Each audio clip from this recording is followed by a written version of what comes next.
بسم اللہ الرحمن الرحیم. In the name of Allah, the Beneficent, the Merciful. والصلاة والسلام على سيد الأنبياء والمرسلين وعلى آله وأصحابه أجمعين، أما بعد، فقد قال الله تبارك وتعالى في القرآن المجيد والفرقان الحميد: أعوذ بالله من الشيطان الرجيم، بسم الله الرحمن الرحيم. وسارعوا إلى مغفرة من ربكم وجنة عرضها السماوات والأرض أعدت للمتقين الذين ينفقون في السراء والضراء والكاظمين الغيظ والعافين عن الناس والله يحب المحسنين. صدق الله العظيم. محترم بزرگ اور دوستو،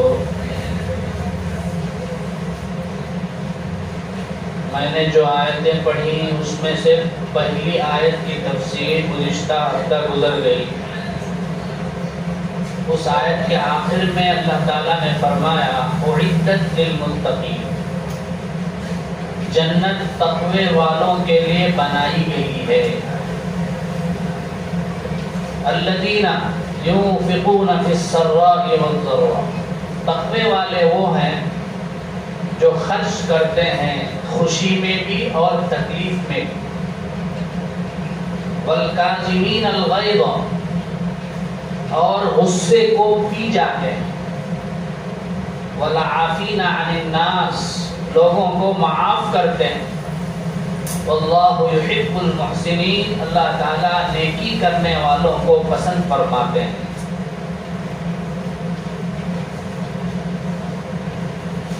بزرگوں اور دوستو، اللہ تبارک و تعالیٰ نے قرآن کی کئی آیتوں میں ہمیں متقی، اللہ کے خاص بندے، اللہ کے مقبول بندوں کی صحبت اختیار کرنے کا حکم دیا.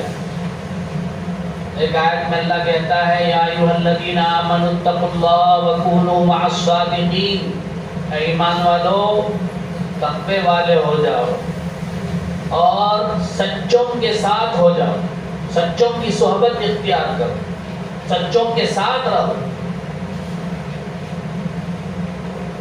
اب اللہ کے سچے بندے، اللہ کے مقبول بندے، تقوی والے بندے کون ہیں؟ کیونکہ دنیا میں بہت سے لوگ دکھنے میں اچھے دکھتے ہیں، ان کی باتیں میٹھی، ان کے کام بڑے اچھے، لیکن اندرونی اعتبار سے بالکل گندے. ان کے اخلاق برابر نہیں، ان کے عقیدے برابر نہیں، ان کے خیالات برابر نہیں. ایسے لوگ بھی دنیا میں. اس لیے اللہ تبارک و تعالی جگہ جگہ قرآن میں تقوی والوں کی نشانیاں، چند صفتیں، اللہ کے جو خاص بندے ہیں ان کی صفتیں، ان کی نشانیاں، ان کی علامتیں جگہ جگہ بیان کرتا ہے. یہاں بھی اللہ تعالیٰ نے تقوی والوں کی چند صفتیں بیان فرمائی. سب سے پہلی صفت اللہ کہتے ہیں تقوی والے وہ ہیں جو ينفقون في السراء والضراء، جو اللہ کے راستے میں خرچ کرتے ہیں خوشی میں بھی اور تنگی میں بھی، فراخی میں بھی اور تنگ دستی میں بھی، مالدار ہونے کی حالت میں بھی اور غریب ہونے کی حالت میں بھی، دولت مند ہونے کی حالت میں بھی اور فقیر ہونے کی حالت میں بھی. ہر حال میں جتنا ان سے ہو سکے اللہ کی راہ میں خرچ کرتے ہیں. یہ تقوی والوں کی عادت ہوتی ہے کہ وہ کبھی بھی اللہ کے راستے میں خرچ کرنے سے پیچھے نہیں ہٹتے. جتنا وہ دے سکتے ہیں وہ دیتے ہیں. اس لیے کہ اللہ کے نزدیک 1000 روپے کا مالک اگر 1 روپیہ دیتا ہے اللہ کے راستے میں اخلاص سے، اور ایک شخص جس کے پاس صرف 1000 پیسے ہیں اور وہ 1000 پیسے میں سے صرف 1 پیسہ دیتا ہے اللہ کو راضی کرنے کے، تو اللہ کے نزدیک اخلاص کی وجہ سے دونوں کا ثواب بھی ہے۔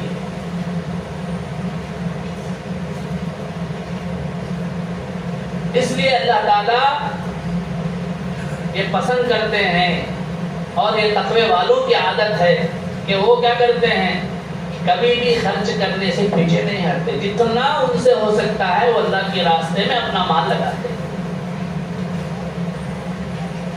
دوسری بات یہ ہے کہ ہر حال میں خرچ کرتے رہنے سے، چاہے ہمارے پاس تنگی ہو چاہے ہمارے پاس خوشحالی ہو، ہر حال میں خرچ کرتے رہنے سے اللہ کے راستے میں دینے کی عادت جو ہے وہ چھوٹتی نہیں۔ ہماری حالت اچھی رہی تب تو دیتے رہے، جب تنگی آ گئی کچھ تو کچھ بھی نہیں دیے، تو دھیرے دھیرے کیا ہو جائے گا، اللہ کے راستے میں خرچ کرنے کی عادت ہی چھوٹ جائے گی۔ بس بڑا مالدار ہو گیا، فراغ دست ہو گیا، دولت مند ہو گیا، تب بھی اس کو جو ہے اللہ کے راستے میں خرچ کرنے کی عادت نہیں پڑے، عادت چھوٹ جائے۔ تو یہ تقوی والے کیا کرتے ہیں، عادت کو باقی رکھنے کے لیے جتنا ان سے ہو سکتا ہے وہ خرچ کرتے رہتے۔ اور تیسری بات یہ بھی معلوم ہوتی ہے کہ جب آدمی ہر حال میں خرچ کرتا ہے، چاہے وہ مالدار ہو چاہے غریب ہو، وہ کبھی بھی دوسروں کے حق کو نہیں مارے گا۔ جو ہر حال میں غریبوں کا خیال رکھتا ہو، غریبوں کو فائدہ پہنچاتا ہو، وہ دوسروں کے حق کو نہیں مارے گا۔ تو بہرحال اس آیت سے ہمیں معلوم ہوا کہ ہر حالت میں ہمیں اللہ کے راستے میں کچھ نہ کچھ خرچ کرتے رہنا چاہیے۔ اگر ہمارے پاس زیادہ مال ہے تو اس کے بقدر، اگر اللہ نے ہمیں تنگی دے رکھی ہے، اللہ کی مصلحت ہے پتہ نہیں، تو اپنی طاقت کے بقدر جتنا دے ہو سکتے ہیں اتنا۔ اللہ کے نبی صلی اللہ علیہ وسلم نے ایک حدیث میں فرمایا، اتقوا النار ولو بشق تمرۃ، جہنم سے بچو اگرچہ کھجور کا ایک ٹکڑا، پورا ایک کھجور بھی نہیں، کھجور کا ایک ٹکڑا صدقہ کر کے ہی کیوں نہ ہو۔ وَرُدُّ السَّائِلَ وَلَوْ بِظِلْفِ شَاةٍ، اگر کوئی ہم سے مانگنے والا غریب آ گیا تو اس کو تم کچھ نہ کچھ دو، کچھ بھی نہیں دے سکتے ہو تو کم از کم بکرے کے پاؤں کا جو کھر ہے نیچے جسے پھینک دیتے عام طور پر، وہ بھی اگر تم دے سکتے ہو تو وہ تو دے دو۔ ارے مطلب جتنا تم دے سکتے ہو جو فائدے سے خالی نہیں ہے۔ ایک مرتبہ حضرت عائشہ رضی اللہ تعالیٰ عنہ کی خدمت میں ایک غریب بیچاری عورت 2 لڑکیوں کو، 2 چھوٹی بچیوں کو لے کر آئی۔ حضرت عائشہ رضی اللہ تعالیٰ عنہ سارے دونوں جہاں کے سرکار حضرت محمد صلی اللہ علیہ وسلم کی بیوی، ان کے پاس دینے کے لیے کچھ نہیں تھا، صرف ایک کھجور۔ حضرت عائشہ رضی اللہ عنہ نے وہ ایک کھجور ان کو دی۔ اس عورت نے ایک کھجور کے 2 ٹکڑے کیے اور اپنی دونوں بچوں کو بانٹ دیا اور خود نہیں کھایا۔ اس کا حضرت عائشہ رضی اللہ تعالی عنہ پر بڑا اثر ہوا۔ دیکھو ماں کتنی اپنے بچوں پر مہربان ہے، اپنے بھوک کو ختم کر لیتی ہے، برداشت کر لیتی ہے، لیکن بچوں کو بھوکا رکھنا نہیں چاہتی۔ یہ ہے ماں کی شان۔ تو جب نبی پاک صلی اللہ علیہ وسلم گھر کے اندر تشریف لائے تو یہ واقعہ حضرت عائشہ رضی اللہ عنہا نے آپ صلی اللہ علیہ وسلم سے ذکر کیا۔ تو آپ صلی اللہ علیہ وسلم نے فرمایا، جس شخص کو اللہ 2 بیٹیاں عطا کرے اور وہ بیٹیوں پر آنے والی جو بھی تکالیف ہیں ان کو برداشت کرے، ان کے اخراجات کو برداشت کرے اور ان کی اچھی تربیت کرے، تو یہ بیٹیاں قیامت کے دن جہنم سے آڑ بنی۔ تو بیٹیوں کو ہم کیا سمجھتے ہیں، گھر میں بیٹی ہو گئی بولے تو ارے بیٹا ہونا تھا، بیٹی ہوگی منہ چھوٹا ہو جائے گا۔ بیٹی اللہ کی رحمت ہے، بیٹی اللہ کی رحمت ہے۔ 5-5 6-6 بیٹیاں ہوئی بہت سے ہمارے رشتہ داروں میں بہت سے احباب کو ساتھیوں الحمدللہ سب اچھی حالت میں سب سے فارغ ہو گئے. ایک بیٹا 2 بیٹا ہوا ان پریشان ہے بچوں سے, ایسا بھی ہے. اس لیے بیٹیوں کو کبھی بھی ہمیں بوجھ نہیں سمجھنا, یہ تو یعنی جاہلیت کے لوگوں کا گمان ہے. تو بہرحال حضرت عائشہ رضی اللہ تعالیٰ عنہا نے صرف ایک کھجور دیا. ایک کھجور کی کیا حیثیت, اس کے بھی صدقہ. اسی طرح ایک حدیث میں آتا ہے اللہ کے نبی صلی اللہ علیہ وسلم نے لوگوں کو چندے کی تشکیل کی, اللہ کے راستے میں جتنا تم سے ہو سکے خرچ کرو. تو ہر صحابی اپنے پاس جتنا مال تھا لا لا کے حضور صلی اللہ علیہ وسلم کے دربار میں پیش کرتے تھے. ایک صحابی کھجور کے اوپر جو چھلکا ہوتا ہے, کھجور کے اوپر جو چمڑا ہوتا ہے نا, وہ بہت زیادہ کھجور رکھنے سے وہ چمڑے وہ چھلکے جمع ہو جاتے ہیں, صرف وہ چھلکے لے کر آئے. اے اللہ کے نبی صلی اللہ علیہ وسلم میرے پاس دینے کے لیے کچھ نہیں ہے, بس یہ چھلکے ہیں, اسے قبول فرما لیجیے. آپ نے قبول فرما.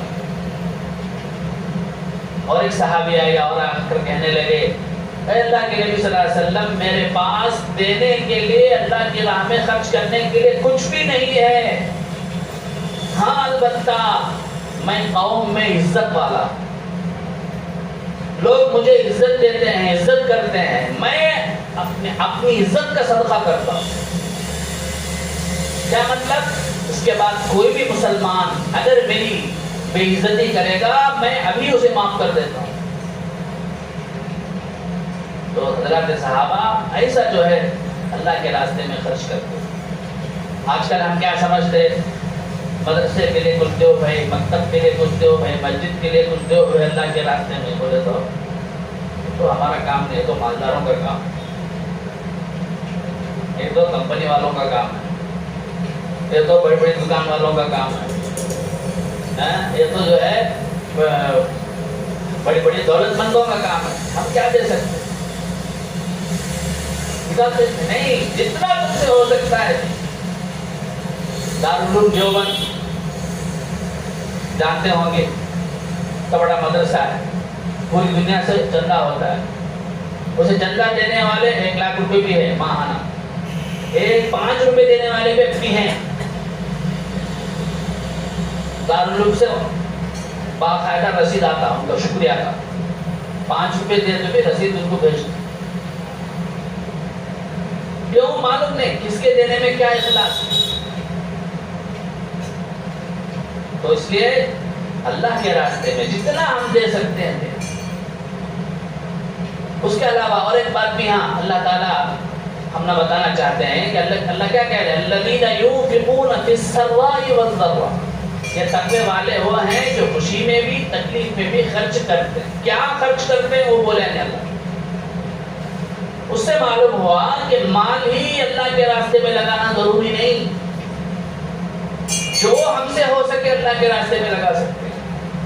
وقت دے سکتے ہیں اللہ کے راستے میں, تو وہ بھی صدقہ ہے, وہ بھی اللہ کے راستے میں خرچ کرنا ہے. اللہ ہمیں فرصت دیا ہے تو اللہ کے راستے میں وقت لگاؤ. یہ بھی انفاق فی سبیل اللہ, اللہ کے راستے میں خرچ کرنا. ہم محنت کر سکتے ہیں اللہ کے راستے میں تو محنت کرو. مثال کے طور پر مسجد میں کوئی کام ہے, الیکٹریشین کا کام, ہم کو الیکٹریشین کا کام آتا ہے, ہم تنگ دست ہیں, کچھ نہیں دے سکتے تو فری میں الیکٹریشین کا کام کرا دو, مسجد کا, مدرسے کا, مکتب کا. یہ بھی جو ہے انفاق فی سبیل اللہ. بیلدار کا کام آتا ہے, مستری کا کام, تو مسجد کا کوئی کام ہو رہا ہے, مدرسے کا کوئی کام ہو رہا ہے, مکتب کا کوئی کام ہو رہا ہے, بہرحال دین کا جو بھی شعبے ہیں, اجتماع کا کوئی کام ہو رہا ہے, جتنا آپ سے تم سے صلاحیت لگا سکتے ہیں وہ لگائیں. یہ سب کیا ہے؟ اللہ کے راستے میں خرچ کرنا ہے. مال ہی خرچ کرنا کوئی ضروری نہیں ہے. اللہ تعالیٰ یہاں مال کا لفظ بولے نہیں, الذین ينفقون اتنا ہی بولا. اس سے معلوم ہوا کہ مال ہی خرچ کرنا کوئی ضروری نہیں. تو بہرحال تقوی والوں کی پہلی صفت اللہ نے یہ بتائی کہ تقوی والے وہ ہیں جو اللہ کے راستے میں ہر حال میں خرچ کرتے ہیں, چاہے خوشی ہو چاہے تنگی ہو, چاہے خوشحالی ہو چاہے تنگ دستی ہو. یہ 2 حالتوں کو کیوں ذکر کیا اللہ تعالیٰ؟ اس لیے کہ یہ دو حالتوں میں آدمی اللہ کو بھول جاتا ہے. حد سے زیادہ مال آ گیا تو بھی اللہ سے غافل ہو جاتا ہے انسان، عیاشی میں پڑ جاتا، اپنے دل کی خواہش نفس کی خواہشوں کو پورا کرنے میں لگ جاتا ہے، بہت زیادہ اللہ سے غافل ہو جاتا ہے. اور اسی طرح جب آدمی فقیر ہو جاتا ہے، کنگال ہو جاتا ہے، تنگ دست ہو جاتا ہے تو اسے اتنی فکر ہو جاتی ہے اپنی تنگ دستی کی کہ اسے اللہ ہی یاد نہیں آتا. اس لیے خاص طور پر ان دونوں حالتوں کو اللہ نے ذکر فرمایا. تو بہرحال ہمیں بھی یہ صفت اپنے اندر پیدا کرنی چاہیے جو ہم دے سکتے ہیں اپنی حیثیت کے مطابق. جیسے کہ ابھی میں نے کہا 1000 روپے کے ہم مالک ہیں تو 1 روپے دے، 1000 پیسے کے مالک ہیں تو 1 پیسہ، جتنا ہم دے سکتے ہیں دے. انشاءاللہ اخلاص کے بغیر ہمیں ضرور ثواب ملے. حضرت صحابہ کے بارے میں اللہ کے نبی صلی اللہ علیہ وسلم نے فرمایا لو انفق احدكم مثل احد ذهبا لما بلغ مد احدهم ولا نصيبه. اے لوگو، میرے صحابہ کا اخلاص اتنا بڑا ہوا تھا، پہاڑ کے برابر تھا ان کا اخلاص. اگر تم میں سے کوئی بہت پہاڑ کے برابر بھی اللہ کے راستے میں خرچ کرے گا تو اس کا ثواب صحابہ کا 1 مد یا آدھا مد خرچ کرنے کے برابر کو بھی نہیں پہنچے. ہماری طرح لاکھوں کروڑوں روپے تو خرچ نہیں کرتے تھے، لیکن پھر بھی ان کا مرتبہ بڑا ہوا ہے. دوبارہ اللہ کے نزدیک جو بھی ہم دے اخلاص سے اس کی بڑی قدر ہے. اس لیے دین کے جو بھی کام ہیں، چاہے مدرسہ ہو، چاہے اجتماع کا کام ہو، چاہے مسجد کا کام ہو، چاہے مکتب کا کام ہو، دین کا جو بھی شعبہ ہے وہاں ہم سے جتنا ہمیں ہو سکے ضرور دینا چاہیے. یہ پہلی صفت. اس کے بعد اللہ تعالیٰ آگے اور ایک صفت بیان کرتے ہیں والکاظمین الغیظ. تقوی والے وہ ہیں جو غصے کو پی جاتے ہیں، یعنی مطلب غصے کو پینے کا مطلب غصے کو کنٹرول کر لیتے ہیں. کوئی انہیں گالی دیتا ہے، کوئی انہیں تکلیف دیتا ہے تو آپے سے باہر نہیں ہوتے، انتقام کے جذبے میں اسے گالی نہیں دیتے، اسے مارتے نہیں، تکلیف نہیں دیتے، بلکہ غصے کو کنٹرول کر لیتے. اللہ کے نبی صلی اللہ علیہ وسلم نے ایک حدیث میں فرمایا لیس الشدید بالسرعہ انما الشدید الذی یملک نفسہ عند الغضب. جو کشتی میں دوسرے کو پچھاڑ دے، دوسرے کو زمین میں گرا دے، وہ بہادر نہیں ہے. بہادر وہ ہے جو غصے کے وقت اپنے آپ کو کنٹرول کرتا ہے، اپنے آپ کو قابو کر لیتا ہے، فوراً بدلہ نہیں لیتا. تو یہ بھی بہت ہی اونچا وصف ہے.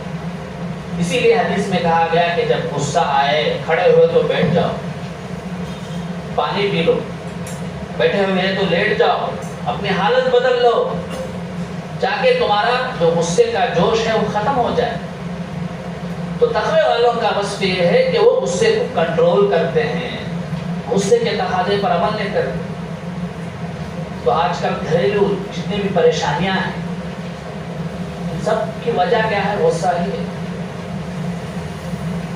مرد جاتا ہے گھر کے اندر، عورت جو ہے شروع کر دیتی یہ لائے نہیں، وہ لائے نہیں، میری بات تمہیں سنتے نہیں، بچوں کے کیا خیال نہیں، ایسا ویسا شروع ہو جاتی ہے عورت. اب یہ تھک کو گیا رہتا، پریشان رہتا، اب انہیں اسٹارٹ کر کے چھوڑ کے انہیں 5ویں گھر کو چل جاتا. لڑائی جھگڑا مار توڑ نوبت طلاق تک آ جائے. غصہ ہے. ایک صحابی نے نبی صلی اللہ علیہ وسلم سے آ کر پوچھا اللہ کے نبی صلی اللہ علیہ وسلم مجھے کوئی نصیحت فرمائیے، چھوٹی نصیحت فرمائیے. تو حضور نے صرف اتنا کہا لا تغضب، غصہ کرو.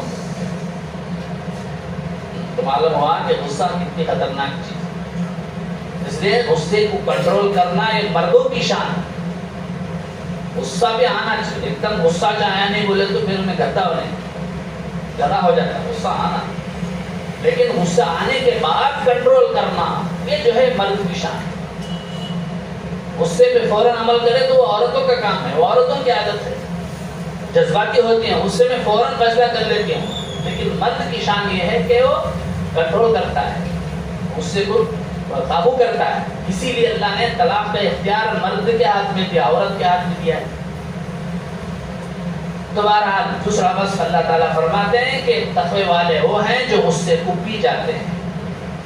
کوئی انہیں تکلیف دیتا ہے، کوئی مارتا ہے، کوئی برا بلا کہتا ہے، گالی دیتا ہے تو بدلہ نہیں لیتے، کنٹرول کرتے ہیں. اتنا ہی نہیں، والعافین عن الناس، لوگوں کو معاف کر دیتے ہیں. اللہ یحب المحسنین، اللہ تعالیٰ احسان کرنے والوں کو پسند کرتے ہیں. تقوی والے ایسے ہوتے ہیں کہ کوئی انہیں تکلیف دیتا ہے تو غصے کو پی جاتے ہیں، معاف بھی کر دیتے ہیں. صرف معاف ہی نہیں، احسان بھی کرتے ہیں. دو واقعے میں آپ کے سامنے ذکر کرتا ہوں. حضرت امام بیہقی رحمۃ اللہ علیہ نے ایک واقعہ نقل کیا. حضرت علی ابن حسین رضی اللہ عنہ، یہ حضرت علی رضی اللہ عنہ کے پوتے ہیں. علی ابن حسین، علی رضی اللہ عنہ کے بیٹے حسین رضی اللہ عنہ، حسین رضی اللہ عنہ کے بیٹے علی، ان کا نام بھی علی. تو ان کو زین العابدین کہتے ہیں. بہت بڑے اللہ والے، بہت بڑے بزرگ. ان کا واقعہ کتابوں میں لکھا ہے کہ ایک مرتبہ ان کی باندی، ان کی نوکرانی ان کو وضو کرا رہی تھی. وضو کراتے لوٹا، پانی کا لوٹا باندی کے ہاتھ سے پھسل گیا اور ان کے پورے کپڑے پر گر گئے. آج کل کے یجمان رہتے کیا کرتے ہیں؟ فوراً ایک تھپڑ لگا کو نوکری سے نکال دو. لیکن حضرت علی ابن حسین رضی اللہ تعالیٰ عنہ کو بھی انسان تھے، غصہ آیا تو فوراً اس باندی نے اس آیت کو پڑھا. بڑی ہوشیار چالاک تھی وہ، قرآن پڑھی ہوئی تھی. سمجھ کر اس عورت نے یہ آیت پڑھا، والکاظمین الغیظ، کہ تقوی والے وہ ہیں جو غصے کو پی جاتے ہیں. فوراً انہوں نے اپنے غصے کو کنٹرول کر لیا. کہا کہ کظمت غیظی، میں اللہ کے واسطے اپنے غصے کو پی لیا. اس نے پھر دوبارہ آگے کا حصہ پڑھا، والعافین عن الناس، تقوی والے وہ ہیں جو صرف غصے کو پیتے نہیں، معاف بھی کر دیتے. ہوشیار باندھی، نوکرانی، قرآن پڑھی ہوئی تھی، سمجھ کر اب تو معاف کر دیں گے، غصے کو پی جائیں گے، بعد میں یاد آگا تو میری خیریت نہیں. تو پھر یہ آیت پڑھی اس نے کہ والعافین عن الناس. تو حضرت علی بن حسین رحمہ اللہ نے کہا جا عفوت عنک، میں نے تجھے معاف بھی کر دی، میں اس کی کوئی سزا تجھے نہیں دوں گا. جیسا کہ کہا بڑی چالاک تھی، اس نے وہاں تک ختم نہیں کیا اور بھی آگے بڑھا، واللہ یحب المحسنین، اللہ احسان کرنے والوں کو پسند کرتے ہیں. دیکھا کہ توا گرم ہے، کتنے چیزیں ڈالنا کی ڈال لینا، نہیں تو بعد میں ٹھنڈا ہوگا تو ہوتا نہیں کام. اس لیے اس نے آگے کی آیت پڑھی کہ اللہ احسان کرنے والوں کو پسند کرتے ہیں. تو فوراً حضرت علی بن حسین رحمہ اللہ نے کہا کہ جا، میں نے تجھے آزاد کر دیا، اب تو آزاد ہے، باندھی نہیں، اب معمولی نہیں، غلطی ہوئی ہے، سزا دینا، لیکن کیا کر رہے ہیں؟ معاف کر. اسی طرح سے حضرت امام ابو حنیفہ رحمۃ اللہ علیہ، ہم سب کے مقتدی، ہم سب کے امام، ان کے بارے میں آتا ہے ایک شخص نے بھری مجلس میں، بھرے بازار میں گالیاں دی. حضرت امام ابو حنیفہ رحمۃ اللہ علیہ کو اچھی گالیاں. ابو حنیفہ رحمۃ اللہ علیہ خاموش رہے. گھر گئے، گھر جا کے ایک کٹے میں درہم دینار بھرے اور اس کے اوپر کپڑا ڈال کر سیدھے اس گالی دینے والے کے گھر کو گئے. جا کے دروازہ کھٹکھٹایا، دروازہ مارے تو وہ شخص ڈر گیا، معلوم نہیں کسے بھڑک آ گیا مجھے مارنے کے واسطے. ڈرتے ڈرتے کھولا تو دیکھا تو حضرت امام ابو حنیفہ رحمۃ اللہ علیہ پلیٹ میں درہم اور دینار کو بھر کر لائے ہوئے اور کہہ رہے کہ بھائی لے لو، تم نے میرے اوپر احسان کیا آج. وہ کہنے لگا میں نے کیا احسان کیا؟ میں نے تو آپ کو گالیاں دی، وہ بھی سب کے سامنے۔